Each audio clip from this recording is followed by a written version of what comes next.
Bismillah, salatu salam ala rasulillah, sallallahu alayhi wa sallam. Alors, dans le prolongement de notre série de cours en eschatologie, nous allons traiter aujourd'hui le dernier cours, à savoir la question de Gog et de Magog, à travers la notion de la défaite et de la victoire. Effectivement, notre prophète alayhi salatu salam a dit dans une tradition rapportée par Bukhari: La ilaha illallah, waylun lil arab, min sharri qad iqtarab. Futiha al-yawma min radmi ya'juj wa ma'juj, mithlu hadihi. Et ensuite, il a fait un signe de sa main en joignant l'index et le pouce. Qalat Zaynab bint al-Jahsh. فقلت يا رسول الله أنهلك وفينا صالحون قال نعم إذا كثر الخبث. Dans cette tradition, notre prophète alayhi salatu salam dit: il n'y a pas de divinité en dehors d'Allah Ta'ala. Malheur aux Arabes pour un mal qui arrive à grands pas.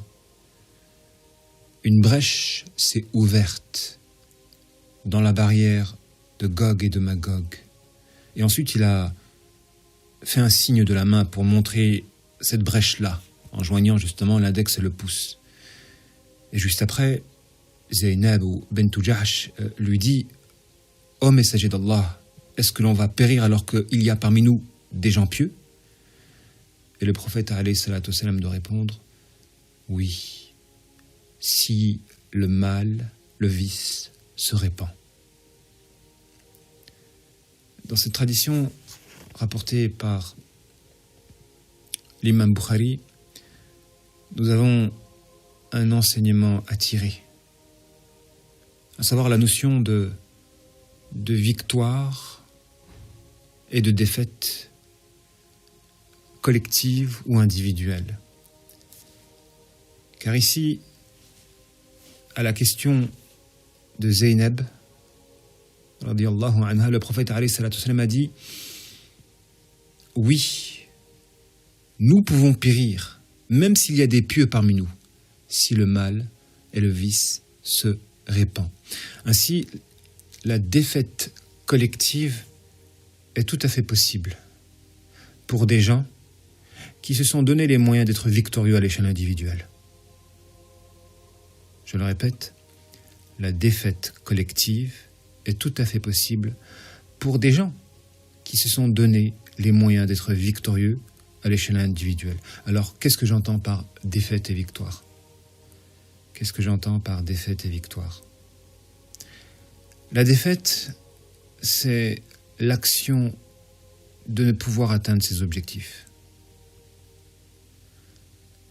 Être défait, c'est de ne pas avoir eu le niveau de surmonter l'obstacle à même de nous permettre d'atteindre nos objectifs. À titre illustratif, on pourrait prendre un match de football où vous avez deux équipes. Une équipe dont l'objectif est de marquer un but dans le camp adverse, et réciproquement la même chose pour l'équipe adverse qui doit marquer un but dans l'autre camp. Mais pour marquer le but, il faut surmonter l'obstacle de l'équipe en face. Et dans ce sens, être victorieux, c'est vaincre l'adversaire qui nous empêche d'atteindre notre but. Ce but a même de nous épanouir. Être victorieux, je le répète, c'est donc vaincre l'adversaire, celui-là même qui veut nous empêcher d'atteindre notre objectif. Ainsi, il existe donc une victoire et une défaite à l'échelle individuelle parce qu'on a tous un adversaire individuel. C'est le qarin, ce fameux démon qui nous accompagne, cet ennemi intime qui nous connaît profondément puisqu'il nous accompagne depuis notre tendre enfance. Et c'est vrai que la victoire collective, elle se construit essentiellement par la somme de victoires individuelles. Les gens critiquent en disant « oui, parler de spiritualité c'est bien, mais il faut des actes. Il faut des actes à l'échelle collective. » Il est important de mettre en relief cette règle-là, qui est fondamentale.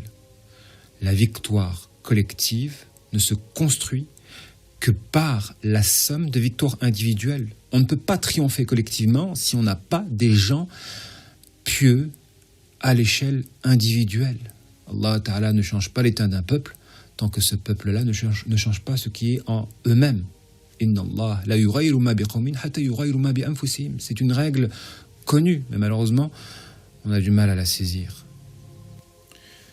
C'est ce qu'il faut tirer de cette tradition rapportée par l'imam Bukhari, c'est que lorsque nous vivons dans une société où il y a des gens qui ne se donnent pas les moyens d'être victorieux à l'échelle individuelle, alors si défaite il doit y avoir, même les gens qui se sont donné les moyens d'être victorieux à l'échelle individuelle ne seront pas épargnés par cette défaite. Le mal, quand il touche, il englobe tout le monde lorsqu'un lien est établi entre les gens. D'où la nécessité de veiller les uns sur les autres. C'est un devoir en fait pour le croyant de veiller sur son prochain. Et c'est la vocation d'une société. Une société saine, elle a pour vocation de protéger tous ses membres, moyennant l'action de lutter contre ces éléments parasites qui, par l'entremise de leurs défaites individuelles, veulent, sans le savoir, ou volontairement, que le mal se répande sur toute la société. C'est le rôle d'une société de canaliser ces parasites qui veulent justement que la toxicité affecte même des gens bien, que le mal affecte même des gens bien. Et malheureusement, cette société à l'heure d'aujourd'hui n'existe plus. Nous n'avons plus de société authentique qui repose sur les kitab et la sunna, avec pour principe de recommander le convenable et d'interdire le blâmable. Elle est où cette société ? À la surface de la terre, nous ne la voyons plus. Si bien que même s'il y a des gens pieux, ces gens-là ne seront pas épargnés par le mal environnant. D'où la nécessité de fuir ces contextes ténébreux, afin de préserver sa foi justement des tentations et de la fitna. Voilà l'époque dans laquelle on se trouve. Et donc le prophète alayhi salatu wassalam rouge de colère en disant « Waylun lil arab min sharri qad iqtarab » malheur aux Arabes pour un mal qui les attend. « Futiha al-yawma min radmi ya'juj wa ma'juj mithlu hadihi » Il a vu donc une brèche s'ouvrir dans la barrière justement qui nous empêche, qui nous préserve et qui nous protège du mal de Gog et de Magog, donc qui nous préserve de la sortie de Gog et de Magog. La question qu'il faut se poser, c'est est-ce que l'on doit prendre cette tradition au sens figuré et au sens propre ? Car effectivement, il y a eu des divergences à l'endroit de la question de cette barrière. Vous avez des savants qui sont partisans d'une lecture littérale, et absolument littérale, en disant que cette barrière construite par Dhul Qarnayn est toujours présente sur Terre, et que Gog et Magog se trouvent derrière cette dernière, et creusent tous les jours, sans parvenir justement à fissurer cette barrière. Ou, point d'interrogation. Et vous avez d'autres savants, partisans d'une lecture au sens figuré, qui disent que cette barrière-là est une barrière immatérielle, et lorsqu'elle sera fissurée, Allah Ta'ala permettra à Gog et Magog de déferler à la surface de la terre. Donc, il y a deux postures, et à mon sens, il est fondamental d'adopter une posture de juste milieu, à savoir, tant qu'il y a une preuve pour lire le texte à travers son sens figuré, alors on peut le lire au sens figuré, mais s'il n'y a plus de preuve, on doit le prendre selon son sens littéral, donc son sens propre.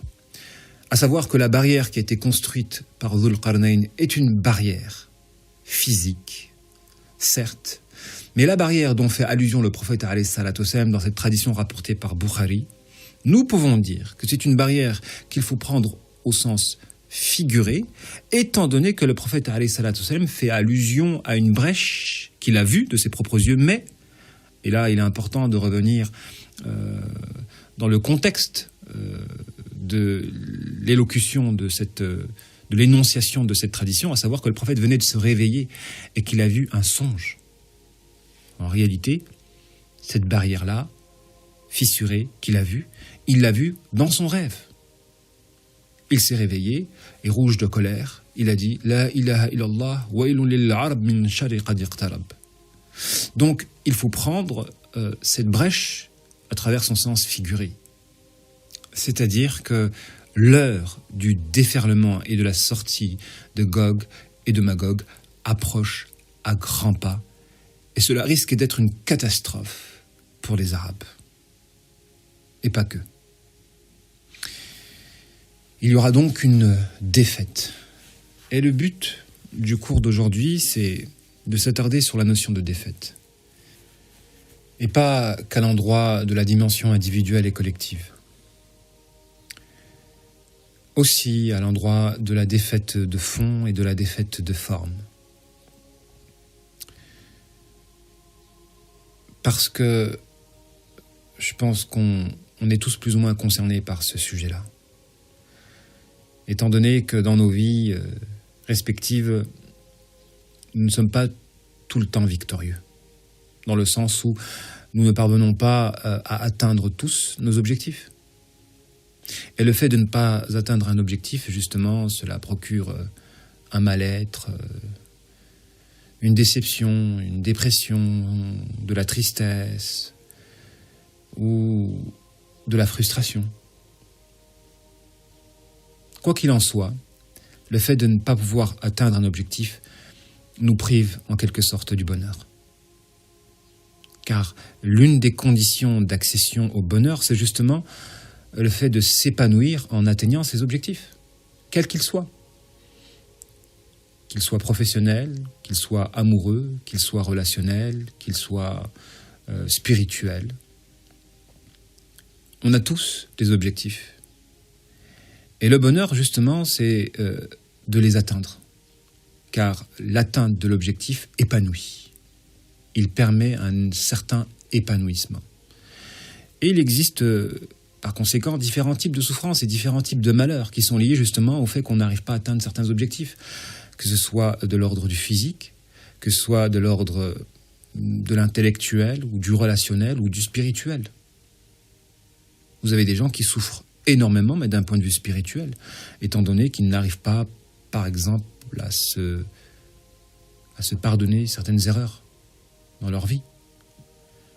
Et ils sont rongés par les effets néfastes de ces erreurs.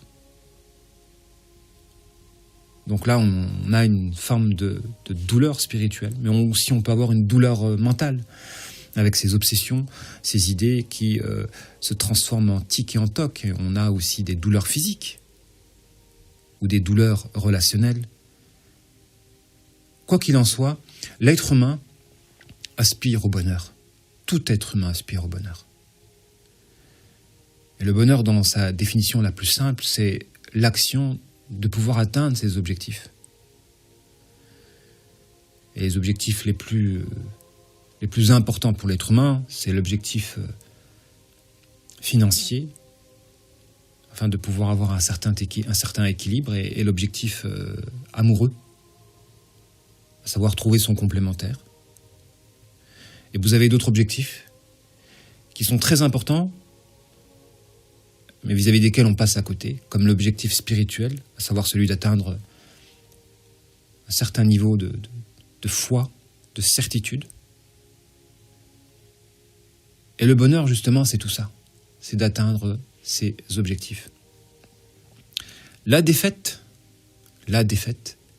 c'est quand on ne parvient pas, justement, à atteindre ces objectifs.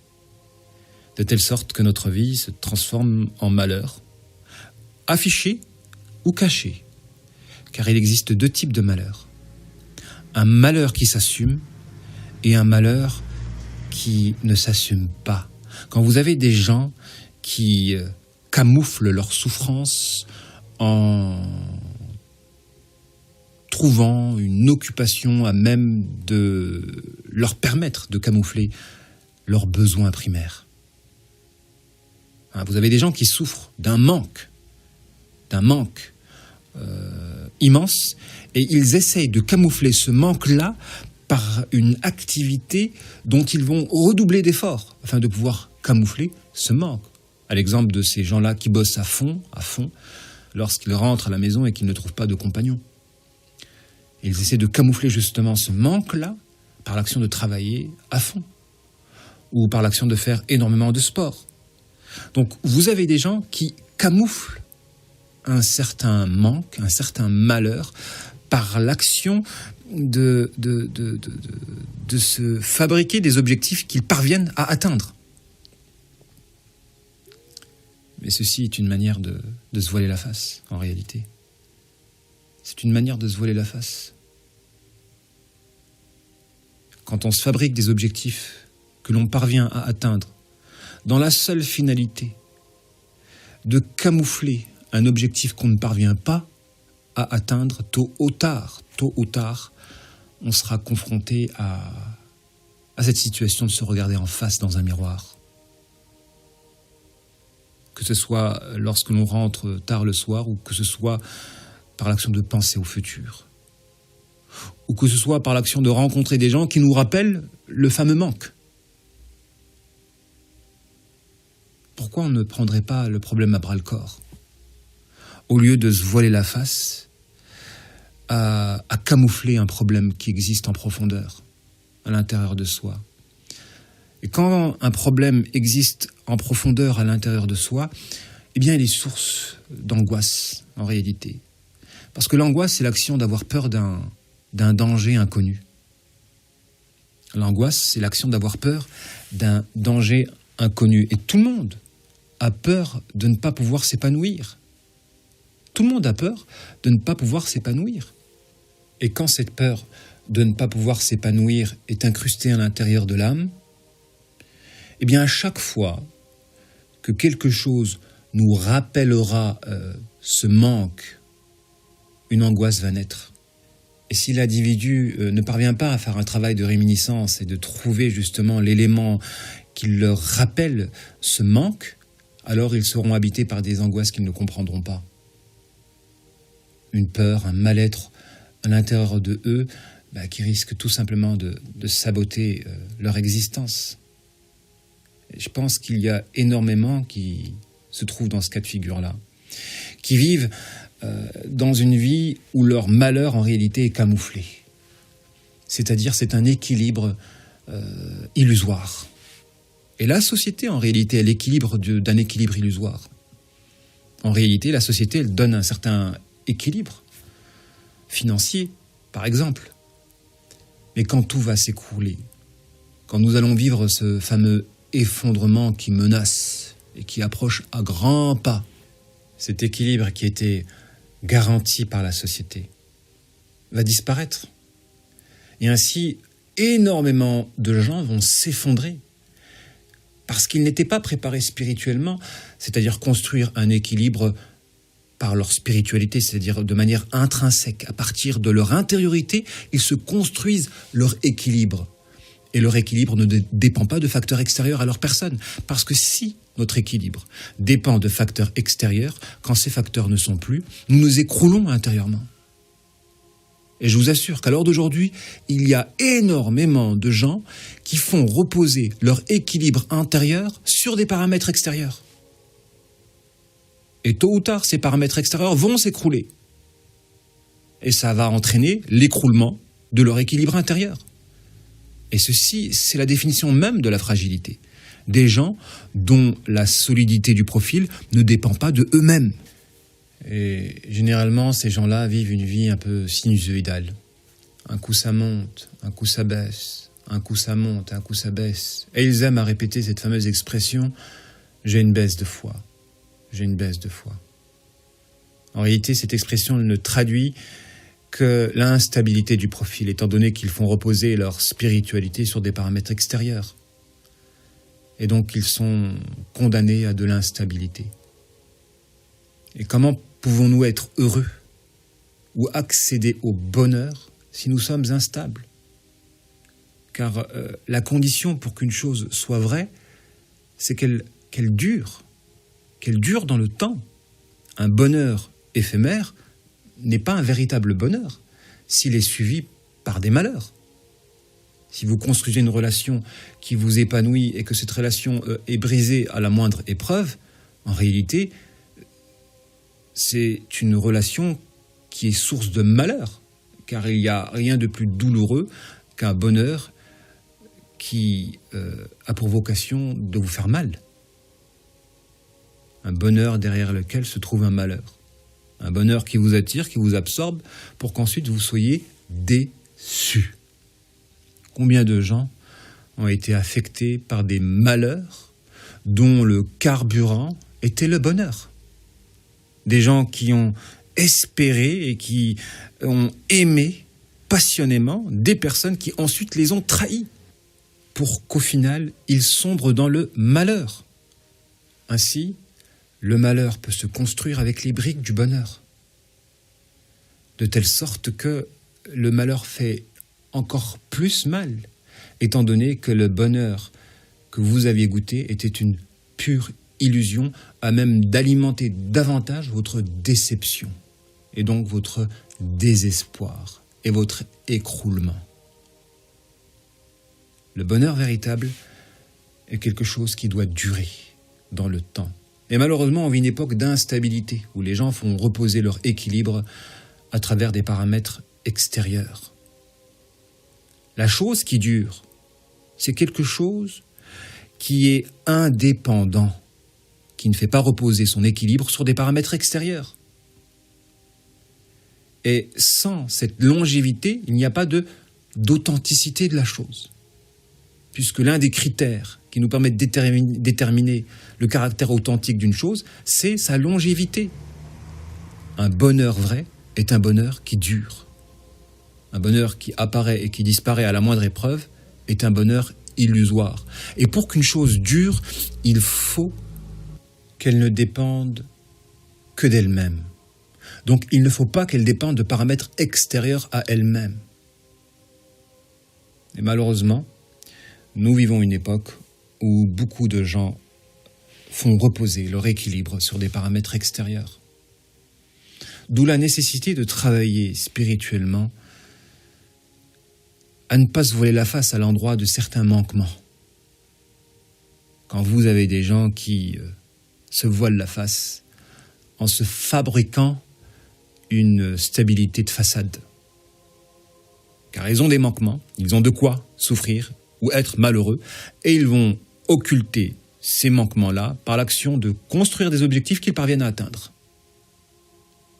Et ceci est un piège. Est un piège qui les rend instables, d'une instabilité qui les privera du bonheur véritable. Ceci dit, le but du cours, c'est de m'attarder sur la notion justement de défaite, qu'elle soit individuelle ou collective. Malheureusement, à l'échelle individuelle, le fait de ne pas pouvoir atteindre nos objectifs, le fait qu'on parle souvent de blocage.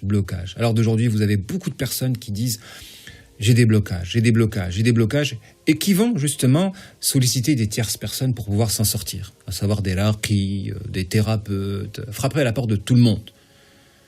Ils vont frapper à la porte de tout le monde sans frapper à la porte la plus essentielle, la porte de leur cœur, en pensant qu'ils peuvent accéder au bonheur indépendamment d'une transformation intérieure. Mais ceci, c'est pas possible.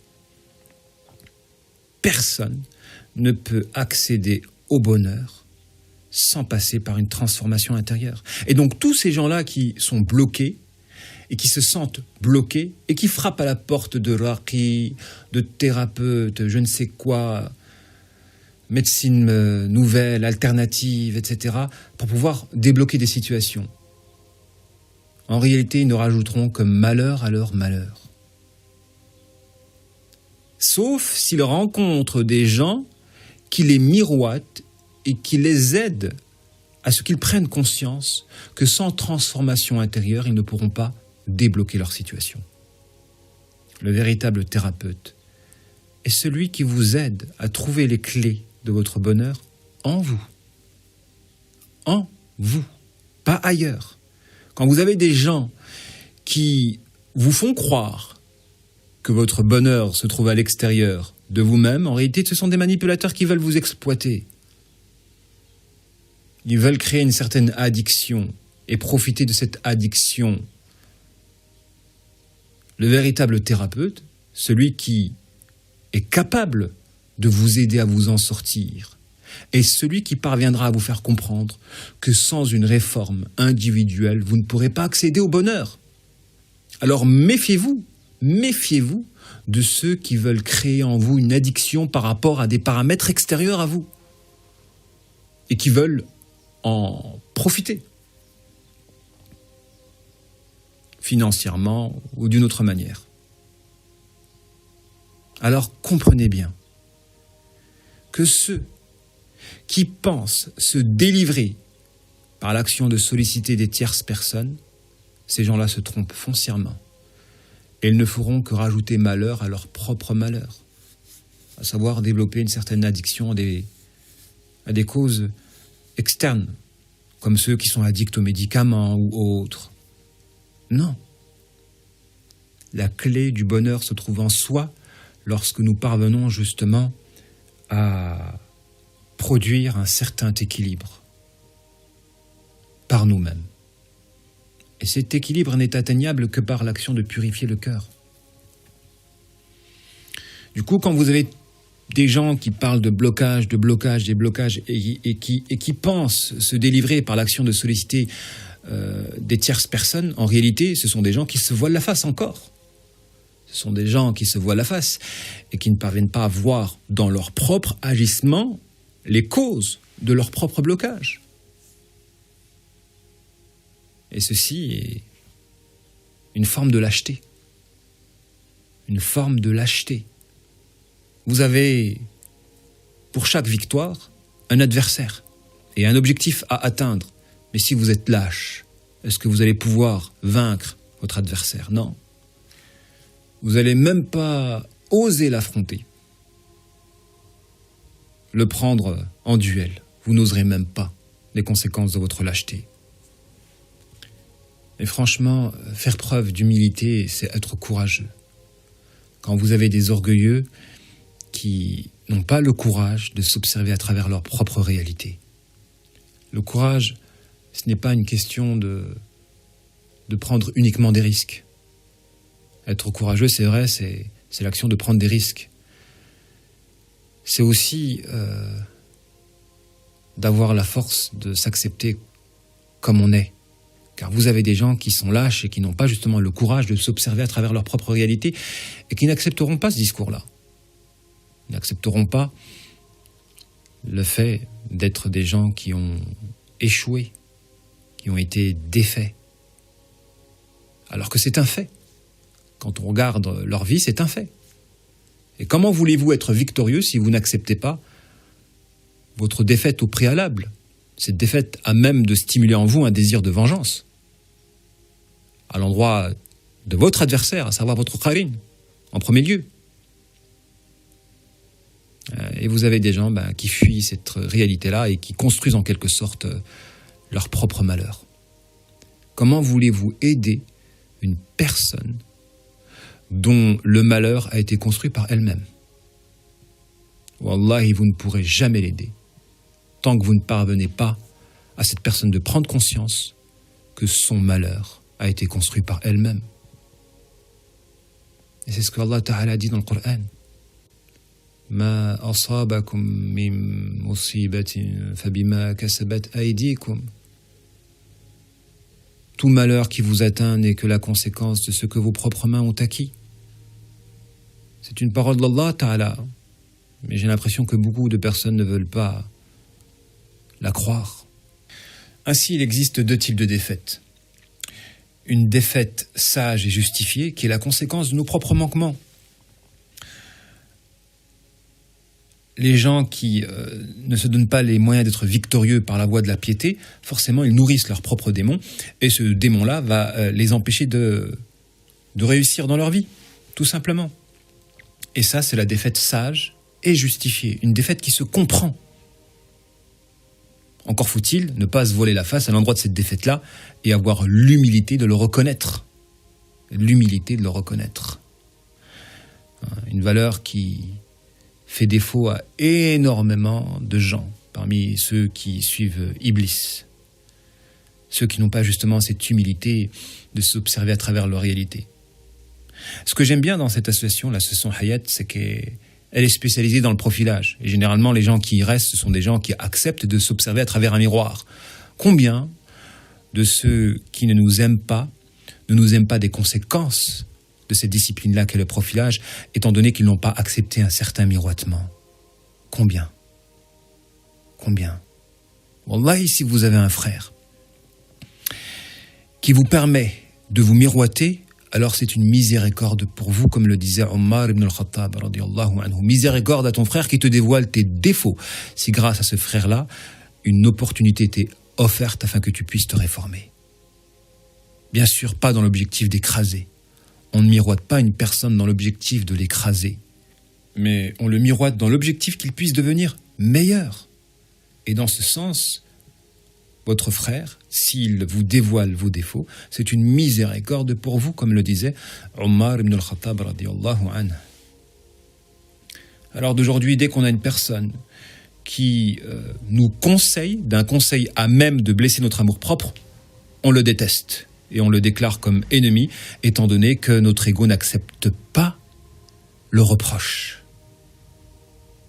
Étant donné qu'il est associé à un démon orgueilleux, parce que c'est l'orgueil, tout simplement. Un orgueilleux est quelqu'un qui n'accepte pas d'être rabaissé. Donc quand on n'accepte pas le conseil, c'est qu'on n'accepte pas un rabaissement. Et le fait de ne pas accepter un rabaissement, c'est faire preuve d'orgueil. Et ceux qui sont orgueilleux, ils ne pourront pas vivre accompagnés par des gens susceptibles de les réformer, de les aider à la réforme. Les orgueilleux, justement, n'acceptent pas justement d'être accompagnés par des gens à même de les aider à devenir meilleurs. Un orgueilleux est quelqu'un qui n'accepte pas d'être rabaissé et qui consécutivement méprise tous ceux qu'il considère comme inférieurs à lui. Combien de gens ont péri à cause de l'orgueil? Combien de gens ont péri à cause de l'orgueil? Qu'Allah Ta'ala nous préserve de ce fléau-là, qui est un péché capital aussi grave et bien plus grave que la fornication ou l'action de boire de l'alcool. Les gens sont axés autour des péchés capitaux de forme, mais ils négligent les péchés du cœur qui sont bien plus graves, comme la jalousie ou l'orgueil. Ainsi, pour revenir au sujet, il existe donc une défaite sage et justifiée qui s'explique par nos manquements. Encore faut-il faire le travail de les reconnaître humblement, ces manquements, pour pouvoir opérer une fameuse transformation intérieure à même de nous aider à atteindre le véritable bonheur, le bonheur qui dure, et de se libérer de cette philosophie de penser qu'on peut atteindre un bonheur individuel par des facteurs extérieurs. Là, vous rentrez dans une forme de sectarisme où vous allez chercher un gourou qui va vous faire croire que votre bonheur est à l'extérieur de vous afin de nourrir une certaine addiction dont il profitera d'une manière ou d'une autre. Non, le bonheur est en chacun de soi. Car l'action de faire durer quelque chose n'est possible que si une chose ne dépend pas de facteurs extérieurs à elle-même. Si vous parvenez à faire en sorte que votre propre bonheur se nourrit de lui-même, alors il sera authentique et véritable. Faire en sorte que le bonheur se nourrit de lui-même. Bonne question. En réalité, toute la question est là. Toute la question est là. Comment faire en sorte que notre propre bonheur se nourrit de lui-même? Et la réponse est simple. Pour que notre bonheur se nourrit de lui-même, il faut que ce dernier soit Allah. Car c'est le seul être qui n'a besoin de rien d'extérieur à lui-même. La divinité, comme le dit Ibn Taymiyyah, rahmatullah alayh, c'est ce qui est voulu en son soi. Al-muradu li nafsihi. Quand vous voulez une chose pour elle-même, cette chose-là est divinisée. Si vous voulez l'argent pour l'argent, vous adorez l'argent. Si vous voulez l'argent pour autre chose, acheter des biens, etc., l'argent n'est pas adoré. Par contre, si vous voulez l'argent pour l'argent, vous adorez l'argent. Si vous mangez pour vous renforcer, La nourriture n'est pas adorée, mais si vous mangez pour manger, vous adorez la nourriture. En réalité, dans la création, il n'y a que Allah qui mérite d'être voulu pour lui-même, car c'est le seul être indépendant qui n'a besoin de rien d'extérieur à lui, étant donné qu'il est l'éternel créateur, en dehors de qui toutes les choses sont des créatures dépendantes de lui. Ainsi, faire reposer votre bonheur sur une créature rendra votre bonheur inauthentique, c'est-à-dire illusoire. Tandis que ceux qui font reposer leur bonheur en Allah Ta'ala, le seul être éternel qui ne dépend de rien d'extérieur à lui, leur bonheur sera un bonheur continuel. D'où l'importance de nourrir une spiritualité profonde. Et je pense que c'est le dernier cours que je vais donner en eschatologie, sur les signes de la fin des temps, pour passer à quelque chose de plus concret au niveau spirituel. Car en réalité, c'est ce dont nous avons vraiment besoin. On a besoin de développer une spiritualité pragmatique et d'arrêter de se contenter de certains cours théoriques qui ne nous transforment pas.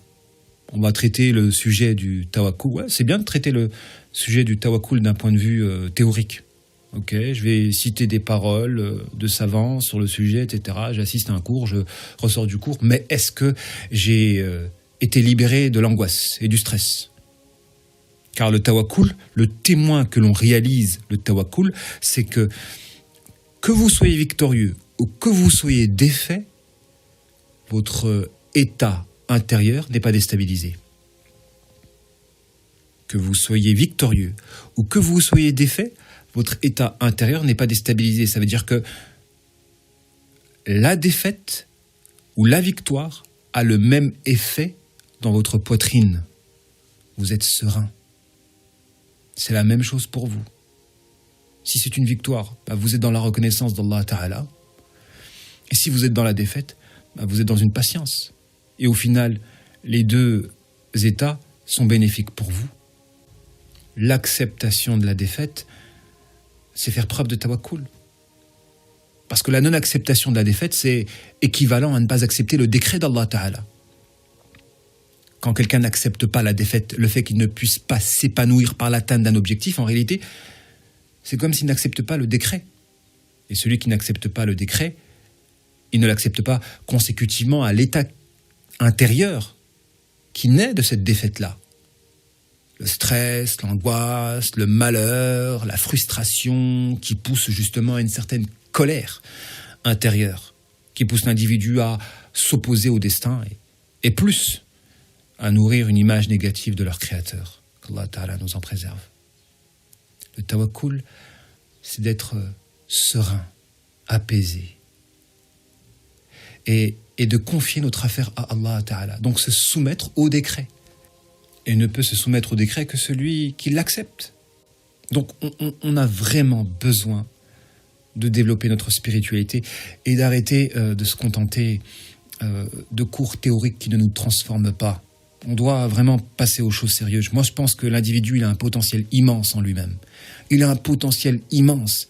Et on voit notre vie, sous nos yeux, être gâchée par de la dispersion, par des péchés à tout va. Subhanallah. Notre vie est tellement courte et ce qu'on doit à Allah Ta'ala, on ne lui donne même pas en termes d'adoration.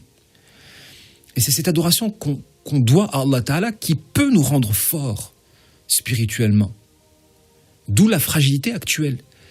Et ce qui est malheureux, c'est ce gâchis. C'est ce gâchis. Chaque individu a un potentiel immense en lui et c'est gaspillé par de l'éparpillement, par des péchés à tout va. Wallah, ici, le voile pouvait tomber, car il y a des degrés dans la foi. Et le but de la spiritualité, c'est justement d'atteindre des degrés supérieurs dans la foi jusqu'à goûter à la certitude. Parce que vous avez la science de la certitude, vous avez l'œil de la certitude, et vous avez haqqul yaqin, le fait de goûter à la certitude. Et ce sont des degrés différents, spirituellement. Nous, on est au degré le plus bas. je vous donne des informations relatives à la vie de l'au-delà, au récit des prophètes, et ce sont que des informations. Vous pouvez y croire et ne pas y croire. Mais si vous y croyez, vous avez la science de la certitude. Par contre, si vous le voyez de vos propres yeux, ça c'est l'œil de la certitude. Et c'est clair que assister à des miracles augmente la foi. Et on peut tous avoir des miracles dans notre propre vie lorsque vous faites des invocations et qu'Allah Ta'ala vous exauce. Ceci est un miracle en quelque sorte. Un miracle qui confirme que ceci est la vérité. Qu'Allah Ta'ala est la vérité. Vous l'avez invoqué, vous étiez face à une épreuve, une impasse, et il vous a délivré.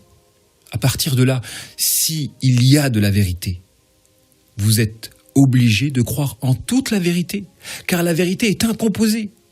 Donc si vous croyez en une partie de la vérité, vous êtes obligé de croire en toute la vérité. Si Allah Ta'ala vous a délivré du malheur par l'exaucement de l'une de vos invocations, vous êtes censé, normalement, croire en toute la vérité et vous donner les moyens d'augmenter votre foi jusqu'à atteindre haqqul yaqin, l'action de palper la vérité. Parce qu'à mon sens, je pense que la meilleure des voies pour se défaire des péchés, c'est d'augmenter sa foi. D'où l'importance de faire tomber ces barrières qui nous aveuglent, ces barrières qui font qu'on n'arrive pas à comprendre profondément la religion. Ces barrières qui nous empêchent d'avoir la certitude, cette certitude qu'on a besoin pour faire des sacrifices. Sachant que cette vie-là, elle est courte et qu'on passe à côté de notre potentiel, en gaspillant notre énergie à courir derrière des mirages. C'est ça, des mirages. Beaucoup de défaites, wallahi, beaucoup de défaites. Mais revenons au sujet. Le but du cours d'aujourd'hui, c'est de parler essentiellement de la défaite collective. Parce que lorsque Gog et Magog vont sortir, la défaite collective est inévitable. À ce propos, Allah Ta'ala a révélé à Isa, Ya Isa, inni qad akhrajtu ibadan li, la yadani li ahadin biqitalihim, wa ahriz ibadi ila tour. Oh Isa, je vais faire sortir une peuplade que personne ne pourra tenir tête, personne ne pourra combattre. Réfugie-toi avec mes serviteurs dans le mont Tour. Et le hadith est rapporté par l'imam Muslim. Donc dans cette tradition, Allah Ta'ala demande à Isa, à Jésus, de partir avec les croyants au sommet du mont Tour pour être préservés de Gog et de Magog parce que personne ne pourra leur tenir tête. Ils seront en quelque sorte invincibles. Donc là, il y a une défaite collective qui est imparable. Et la question que nous sommes en droit de nous poser ici, c'est: y a-t-il une contradiction entre la croyance au fait que les croyants doivent être toujours victorieux? Allah Ta'ala dit, c'est un devoir pour nous de secourir les croyants. Et la défaite imparable, ou la défaite qui peut être collective, consécutive d'un mal et d'un vice qui se répand. Comment concilier justement le fait que dans la majorité, la quasi-majorité des récits prophétiques, les croyants ont toujours été victorieux, c'est-à-dire que la fin heureuse est pour les pieux, al-aqibatu lil muttaqin, que ce soit l'histoire de Nuh alayhi salam, l'histoire de Lot, l'histoire de Ibrahim alayhi salam, l'histoire de Ya'qub, l'histoire de Isa alayhi salam, en deux temps. La première étape où, dans la forme, il y a eu une défaite, et la seconde étape, quand il va redescendre, et là, il va avoir victoire. Donc c'est bien d'éprouver les gens à travers l'alternance entre la défaite et la victoire pour les éprouver à l'endroit justement du tawakkul, puisque une personne qui a le tawakkul est une personne dont la sérénité est garantie en cas de victoire ou en cas de défaite. La preuve que vous êtes dans le tawakkul, c'est que votre sérénité intérieure est la même que vous soyez dans la victoire ou dans la défaite. Ou notre prophète alayhi salam, lors de la bataille de Badr où il y a eu victoire, ou lors de la bataille de Uhud où il y a eu défaite.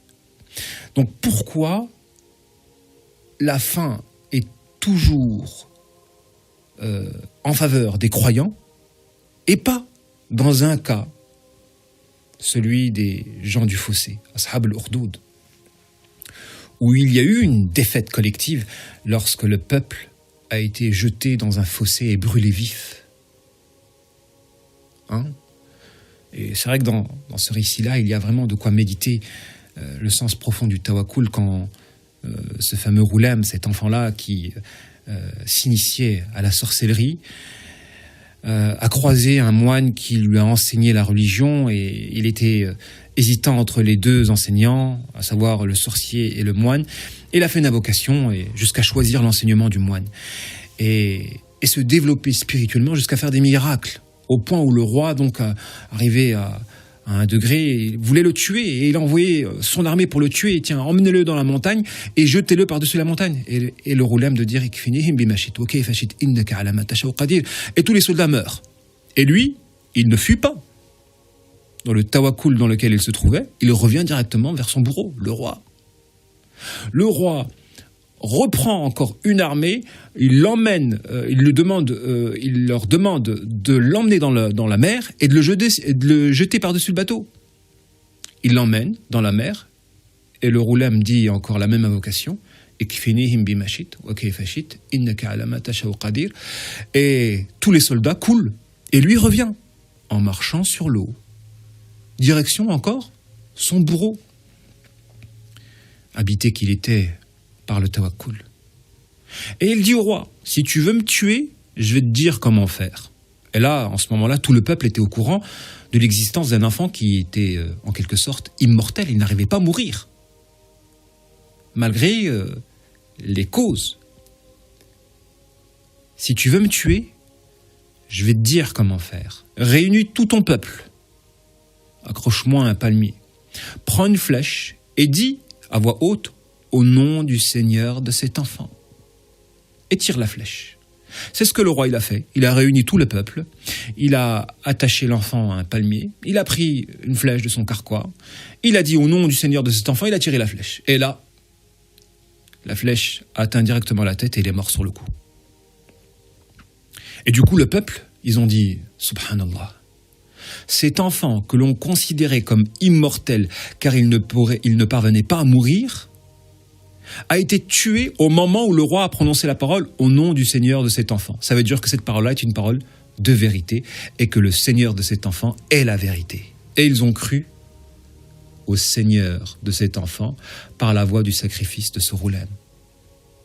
C'est la définition même du martyr. Sacrifier sa propre vie pour la victoire collective.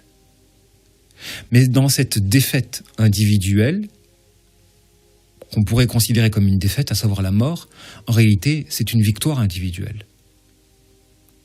Lorsque vous mourrez libre, vous êtes victorieux, même si vous êtes dans une défaite de forme. D'où l'importance de faire la part des choses entre la défaite de forme et la défaite de fond. Car ce que nous enseigne ce récit, puisque après le roi, qu'est-ce qu'il a fait ? Il a fait creuser un fossé, il a demandé au peuple de renier la foi, et ceux qui ne renient pas la foi, ils étaient jetés dans le fossé. Et vous avez plein de gens qui n'ont pas renié leur foi, et qui ont cru en Allah Ta'ala, au point où il y avait une mère qui était hésitante. Et son nourrisson a parlé en disant « Isbiri ummi fa innaki ala al-haq » « Patiente mère, tu es dans la vérité, saute !» Elle a sauté. On pourrait se dire, voilà une défaite.